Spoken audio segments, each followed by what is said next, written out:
95 to 98% stake holders इस bill को oppose किए। उनको जो भी आए थे उनको अपने जो सवाल हम लोगों ने पूछा था उस सवाल का जवाब देने के लिए 10 दिन 15 दिन का टाइम दिया गया था।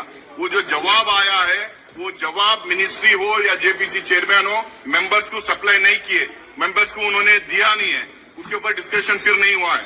उसके बाद जब सारे स्टेक होल्डर्स के साथ मीटिंग खत्म हो गई है उसके बाद क्लॉज टू क्लॉज डिस्कशन होता है। ये पार्ट ऑफ द प्रोसीजर है। क्लॉज टू क्लॉज डिस्कशन नहीं हुआ है और जितने भी आगे डिपोजिशन किए थे उसका मिनिट्स दिया जाता है। वो मिनिट्स हमें दिया नहीं गया है। उसके बाद में मिनिस्ट्री ऑफ माइनॉरिटी अफेयर्स जो हर मीटिंग में प्रेजेंट रहती है वो पूरे स्टेक होल्डर्स की मीटिंग का एक रिपोर्ट बना के हमें देती है। वो रिपोर्ट दिया नहीं गया है। ऑल ऑफ ए सडन हम लोगों को 48 आवर्स टाइम दिया गया था अमेंडमेंट्स मूव करने के लिए। हम लोगों ने अमेंडमेंट्स मूव किए थे।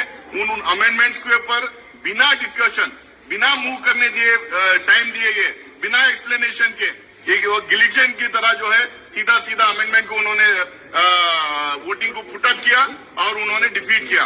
सबसे बड़ी बात यह है कि सारे स्टेक होल्डर्स की मीटिंग होने के बाद क्लॉज टू क्लॉज डिस्कशन होना चाहिए। क्लॉज टू क्लॉज डिस्कशन नहीं हुआ है।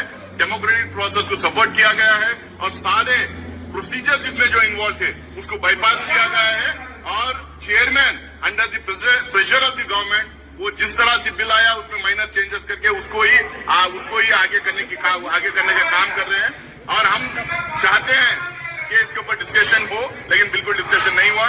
लेकिन जिस तरह से पार्लियामेंट के अंदर बिल आई थी उसी तरह से ले जाने की कोशिश करते हैं। Entire JPC process is a farce and all the depositions have not been taken in consideration. 98% had opposed this. 98% of the stakeholders had opposed this bill. That should have been taken in consideration. They are not taking this into consideration at all. So we are opposed and we are boycotted.